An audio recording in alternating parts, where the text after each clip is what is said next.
Am I the asshole for telling my husband that I can't trust him with my children?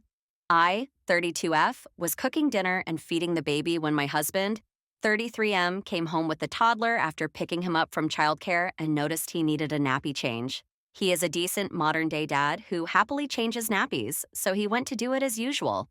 I was finishing loading the dishwasher while still boiling water on the stove and watching the baby in his high chair when my husband called out because the toddler is crying due to severe nappy rash.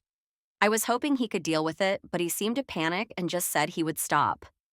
I went in and saw him closing a fresh nappy without having cleaned the toddler.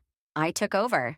Sure enough, the nappy rash was bad, which is all the more reason to clean it properly and you can lather on the cream for healing. Once done, I went back to cooking the dinner while my husband sat on the couch with the toddler. I said I wasn't happy that he didn't handle that situation because it worries me if I am ever not here. What if I die? What if I went out for a night? How can I trust him to look after the kids if he can't even deal with such a basic task? He then started saying, yeah, well, if I was a normal husband, I wouldn't even be home from work yet, and you would have had to do it anyway. Then said something about it being a woman's job.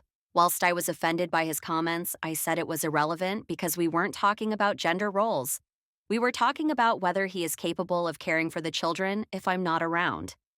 He brushed it off completely as not a big deal. I said that I found it horrible that he can't see that this is an issue or admit he was wrong.